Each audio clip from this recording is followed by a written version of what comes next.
Wyoming Territory, July 1879, the train hissed to a stop in the dusty town of Rawlins, its iron belly clanking and groaning like it hated the place.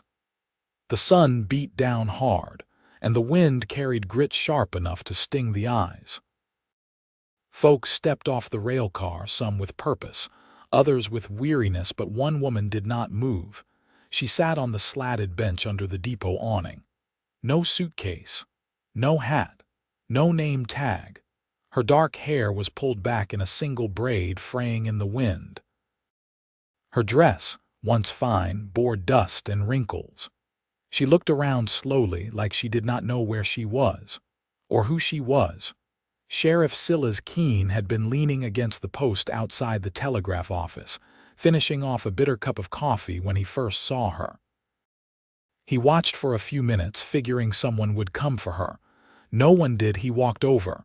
"You waiting on someone, miss?" he asked. She looked up at him, eyes wide but empty. Her lips parted, then closed again. She shook her head once. "Not no, just lost. You all right?" He asked again, softer this time. No answer. He crouched down in front of her. "You got a name?" She blinked, then slowly lowered her head. Her hands were folded tight in her lap, knuckles white. Silas stood and looked around. The crowd was thinning. The porter was gathering up the last of the baggage. No one looked back for her. He sighed. "Well, you need somewhere to go. You come with me. You do not have to talk yet. You just sit." She followed him without a word. His homestead sat 6 miles west of town, tucked into a low valley with a view of the mountains. 1 horse, 1 milk cow, 2 dogs, and a little girl with sunburned cheeks and a stubborn chin met them in the yard. "Vera," Silas called as he swung down from the saddle, "we got company." The girl, about 7, pushed a strand of hair out of her face. "Is she your bride?" Silas blinked. The woman, still silent, stood beside the wagon, holding the edge like it was the only solid thing in the world. "Well," Silas said, glancing at her, "maybe she is." He turned to the woman. "You mind that, me calling you my bride?" She looked at him for a long moment, then gave the smallest nod he had ever seen. "All right then," he said gently. "Let's get you inside." The first few days passed quiet. The woman slept a lot, ate little. She never spoke. Vera took to calling her Angel because she said she looked like one. Silas did not argue. He gave her the back bedroom, clean linens, a blue dress folded at the foot of the bed. She wore it the next morning. She stood on the porch, watching the sunrise like it might tell her something. Silas poured her a cup of coffee. She took it with both hands and nodded once, "Thank you." She still had not spoken. He tried not to look at her too much, but it was hard not to. She moved like someone who had learned to disappear. Light steps, quiet hands, but she helped. She washed dishes, brushed out Vera's hair, fed the chickens. She never cried. Not once. A week later, he found her out by the north fence, staring across the hills. "You remember anything yet?" he asked. She shook her head. Her fingers twisted in the hem of her skirt. "You scared?" he asked. A pause. Then finally soft and brittle, "No." He waited. Then asked, "You want to stay here?" She looked at him. Her eyes were tired but clear. She gave the smallest nod. He let out a breath. "All right, then you are home." They built a rhythm. Vera started calling her Eva, and the woman did not correct her. Silas took to it naturally. "Eva, pass the salt." "Eva, Vera says you make better cornbread than me." "Eva, you look real fine tonight." That one slipped out one evening when she came to supper wearing a yellow ribbon in her hair. He meant it, though. She smiled then, just briefly. The first smile he had seen. That night, after Vera was asleep, Eva stepped onto the porch where Silas was sitting, sharpening a blade in the lantern light. "You called me your bride." He looked up, startled. Her voice was soft but steady. "Yes," he said, "I did." "Why?" He set the blade down. "Because you needed someone. And I wanted to be that someone." Eva looked out at the dark land. I do not remember what I had before, but I know I feel safe here. He stood, walked toward her. You are safe, he said, and you are wanted. She looked up at him. Her face was still, but her eyes were full. I want to remember, she whispered.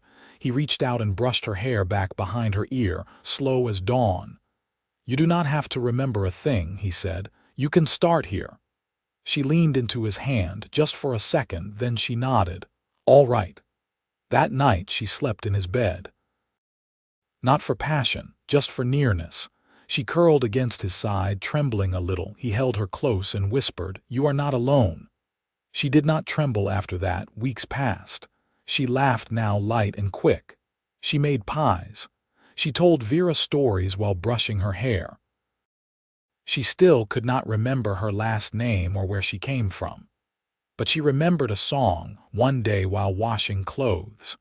She hummed it, then sang the words slow, like they were blooming from somewhere deep. Silas stopped what he was doing and just listened. You got a beautiful voice, he said when she finished. She looked surprised. I forgot I could sing, he smiled. I hope you never forget again. She looked at him across the sunlit yard.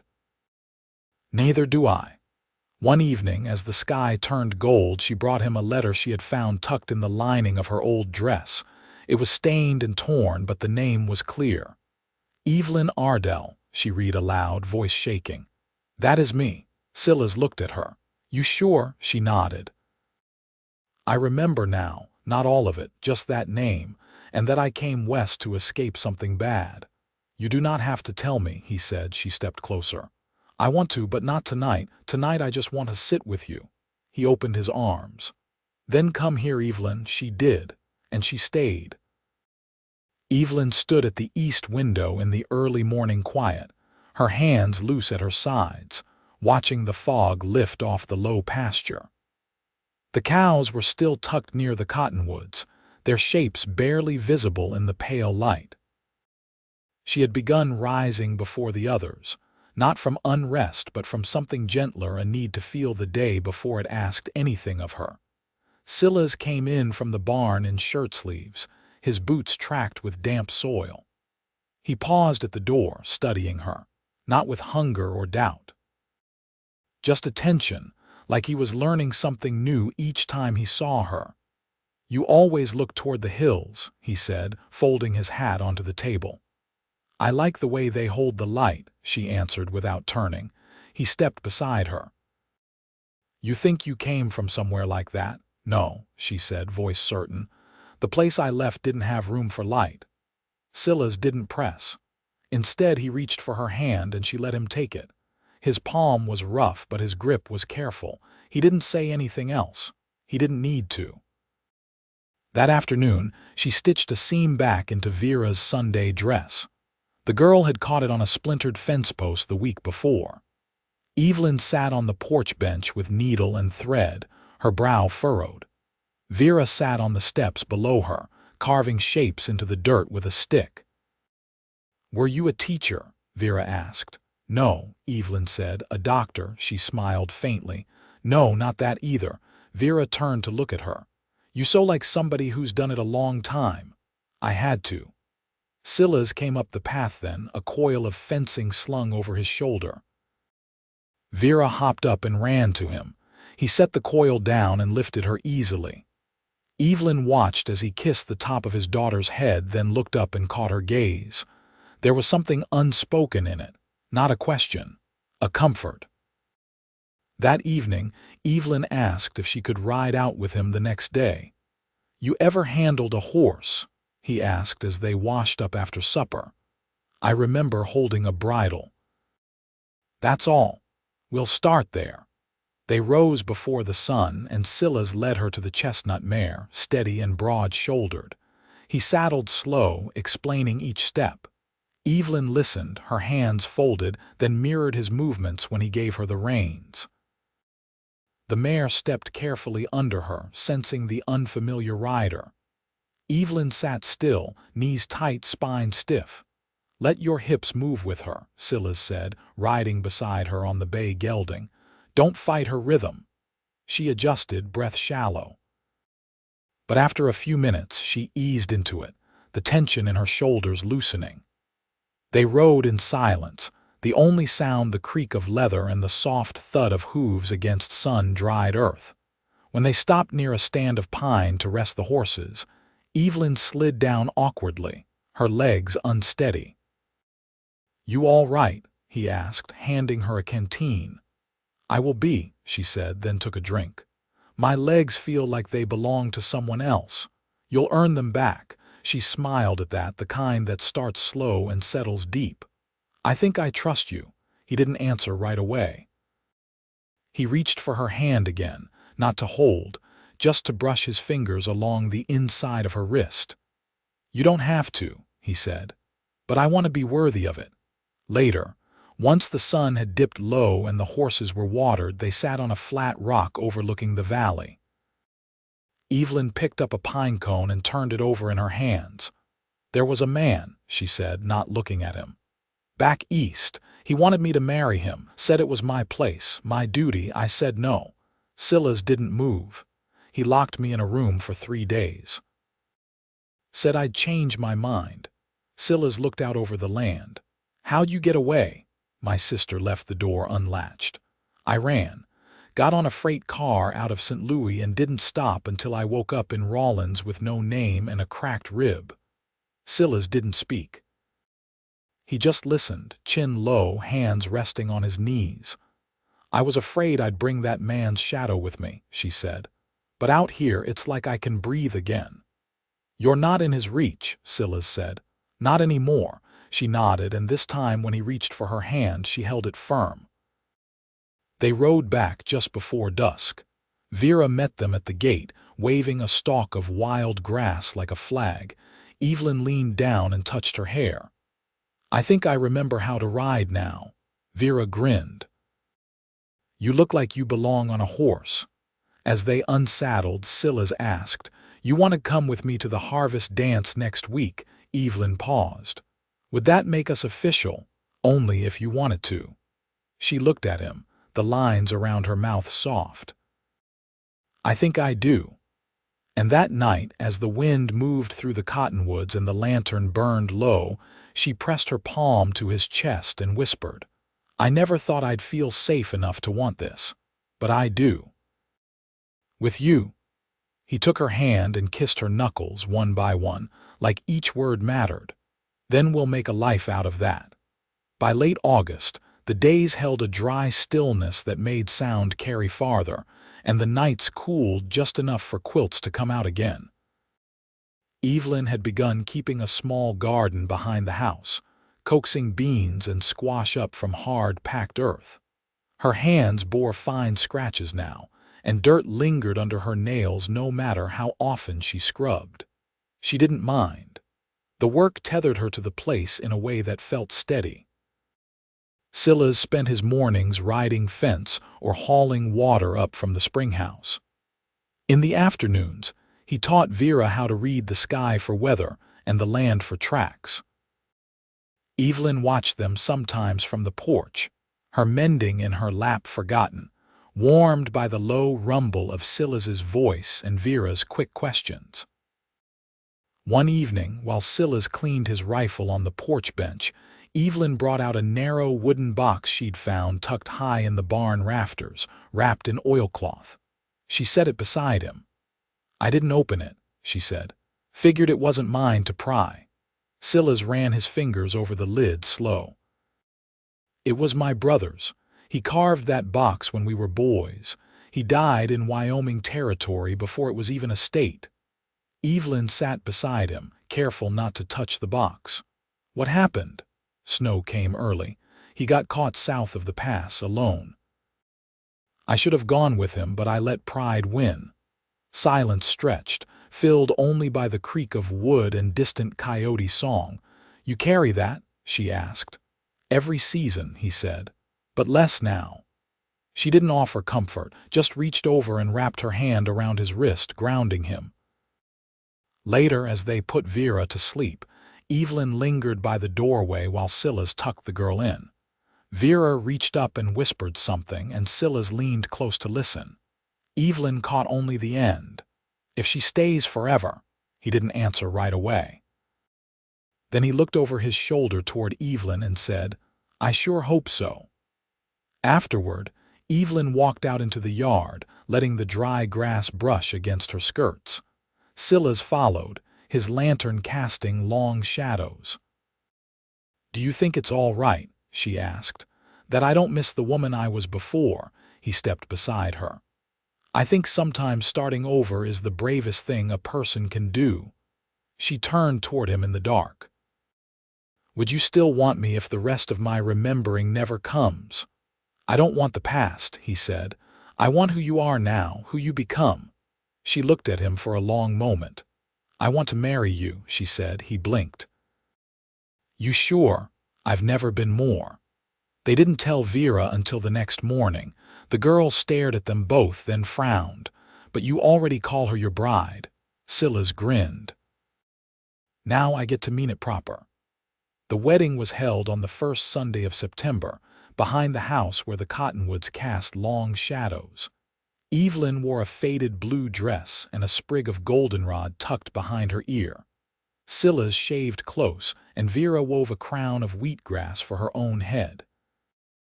Old Mr. Teague from down the valley said the words, voice rough from years of wind and whiskey. There were no guests but the birds and the land, and that was enough. Afterward, Evelyn and Silas stood hand in hand at the edge of the pasture. I feel like I've been walking toward this without knowing it, she said. He touched her cheek. You're home now. For good. And under the wide Wyoming sky, with the sun warm on their backs and the land stretching quiet and endless before them, they kissed for the first time slow, certain, and without fear. The first frost came in a hush, silvering the morning grass and drawing breath from the windows in soft ghosts. Evelyn wrapped Vera in a shawl before sending her out to gather kindling, the girl's breath puffing in little clouds as she skipped barefoot between the woodpile and the porch. The air had turned sharper overnight, the kind that meant the root cellar would need checking and the chimney sweeping before snow set in. Silas was out in the lean-to, hammering braces into the feed trough. Evelyn stood at the kitchen table, cutting strips of muslin for winter preserves. Her hands moved steady, but her eyes kept drifting to the window. Not toward the hills this time, but west, where the trail ran thin and dry beneath the sky. She paused with the knife midair. You ever think of leaving Wyoming? She asked when Silas came in to wash before supper. He wiped his hands on a towel and looked at her. Not once. Not even when things got hard. He leaned against the counter, arms crossed. Hard don't scare me. Leaving what's mine does. She nodded, setting the blade down carefully. There's a letter I haven't opened. Came last week in the store order, addressed to Evelyn Ardell, care of Sheriff Keene. I saw it on the mantel, he said. Didn't touch it. I'm not sure I want to. Silas didn't offer advice. Instead, he lifted a kettle to the stove and poured water into a basin. You decide when you're ready. Or not at all. Later that night, Evelyn sat by the hearth with the letter in her lap. She didn't open it, just held it. Her thumb traced the edge until the paper wore soft. When Silas came in from checking the barn door latch, he didn't ask about it. He just took the chair beside her and passed her a mug of warmed cider. Your hands are cold, he said, wrapping his around hers. I've been thinking about my sister, she said quietly. I remember her laugh now. It used to come out when she was angry, not happy. You think she sent the letter? She's the only one who ever knew how to find me. They sat like that a while, the fire dimming low, the quiet not heavy but full. The next morning, Evelyn walked out to the fence line with Vera, showing her how to twist wire tight with a hooked branch. The girl's fingers were raw by the end, but her smile was wide with pride. Can I help with harvest this year? Vera asked. You're strong enough, Evelyn said. But we'll have to teach you how to lift with your legs, not your back. Vera straightened. Like Pa does. Evelyn nodded and brushed a bit of straw from the girl's braid. Exactly like Pa.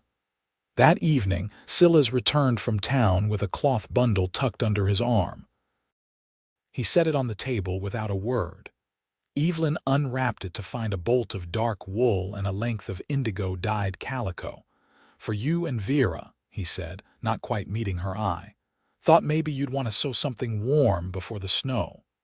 Evelyn touched the fabric, her fingers stilling. "It's beautiful." "I don't know anything about dresses," he added.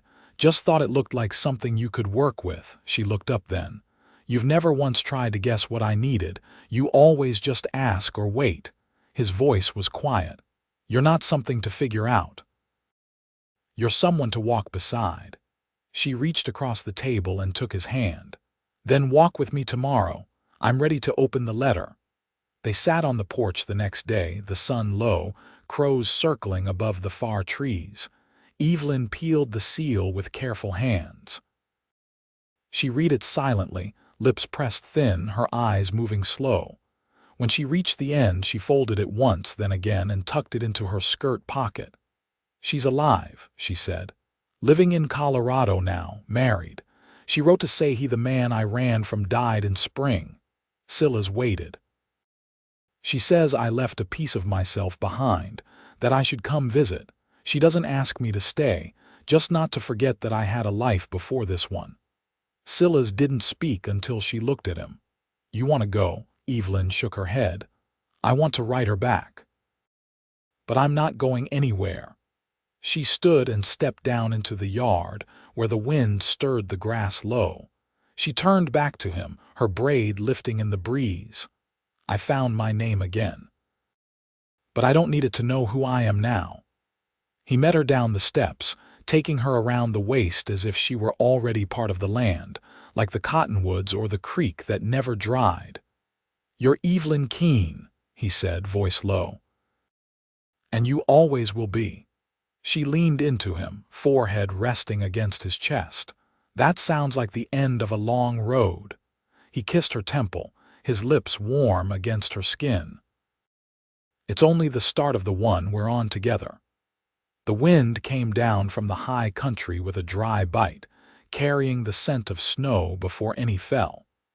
Evelyn stood by the smokehouse, hanging strips of salted venison with hands that didn't shake in the cold the way they had the year before. Silas was nearby, splitting wood with even strokes, the rhythm of it echoing off the hills. He glanced toward her now and then, not to check on her, but because he liked the sight of her there, sure-footed, steady. They'd been married for 7 weeks and 2 days, and every morning still carried a trace of wonder. That afternoon, Vera stayed behind with a neighbor girl while Evelyn rode out with Silas to the edge of the land where the creek ran slower, and the cottonwoods had begun to drop their last leaves. The saddle still wore on her thighs, but her posture had grown easier. She kept pace beside him, her hand sure on the reins. "I've been thinking," she said, slowing as a hawk circled low overhead, "about starting a school, just for the valley kids. Maybe twice a week, nothing formal." Silas raised an eyebrow. "You sure you want to?" "I'm not a scholar," she said. "But I know how to read. I can teach letters and counting, manners too. Vera's hungry for more than what she can get from the old Bible pages." He nodded. "You'd be good at it," she smiled, her gaze fixed on the far ridge. "I think I'd like to be useful beyond the house. Make something that lasts." "You already have," he said. She turned to him, brow furrowed lightly. "What do you mean?" He dismounted and tied his horse loosely to a low branch before reaching for her hand. "You gave this place breath again. You gave me a partner. That lasts longer than anything made of boards and ink." Her fingers curled into his palm. "I still want to try. Then I'll help build the benches." They walked the rest of the way on foot, their boots soft in the grass. When they reached the bluff overlooking the bend of the creek, Evelyn pulled a folded scrap of paper from her pocket and handed it to him. "I wrote Clara back," she said. "Told her I was safe, told her the truth in full." Silas read the lines, his mouth quiet. She wrote again, Evelyn added. Said when spring comes she'll bring her husband and their boy to meet us. He met her eyes. You ready for that? I think so. I want her to see what I found. They sat on the sun-warmed rock, shoulder to shoulder, watching the sky stretch wide with the low light of early winter. Evelyn leaned against him, head tucked beneath his jaw. I used to think peace was quiet, she said. But I think it's more like this work to do, someone beside you, and the knowing that tomorrow's worth waking up for. He pressed a kiss into her hair. Then we've got peace. That night, they sat with Vera between them, reading from a borrowed primer by lanternlight. The girl sounded out each word with careful pride, her brow drawn tight in concentration. When she stumbled, Evelyn didn't correct her at once, letting her try again until the word came clean. After Vera fell asleep, curled beneath the quilt Evelyn had pieced from scraps of old shirts and flour sacks, Silas and Evelyn stayed beside the fire, their hands tucked together beneath the wool throw. There's one more thing, Evelyn said, her voice barely above the crackle of the hearth. I missed my courses, twice now. His fingers stilled. I'm not certain yet, but I think maybe. He turned, his eyes searching hers. I didn't plan it, she said, a tremor of something between awe and fear in her voice. But I think I want it. I want us to grow something that's ours. He didn't answer with words. He cupped her face and kissed her slow with a kind of reverence he hadn't known he carried. When he pulled back, his voice was thick. We'll raise them here, together. With laughter and work and all the love we've built. Snow fell 3 days later, quiet and clean, covering the roof and fence posts in soft white. The garden lay sleeping beneath straw mulch, the pantry shelves lined with jars, the woodpile stacked high. Inside, the warmth held steady firelight flickering across the walls. Evelyn stood by the window, one hand resting low over her belly. Silas came up behind her, his arms slipping around her waist. You see that? She whispered, nodding toward the yard. Vera had built a crooked snowman, its eyes made of buttons stitched years ago into a dress Evelyn no longer wore. The girl danced around it in her boots, her cheeks flushed with cold. I see it, Silas said. Evelyn leaned back against him. This is the life I never knew I could want. He kissed her temple, his voice low in her ear. And it's yours, for all your days. They stood that way as the snow kept falling, together in the stillness, the world beyond their fence forgotten. Inside the home they'd made with hands and heart, love lived and grew quiet and true, and it never left them. Not once. Not ever.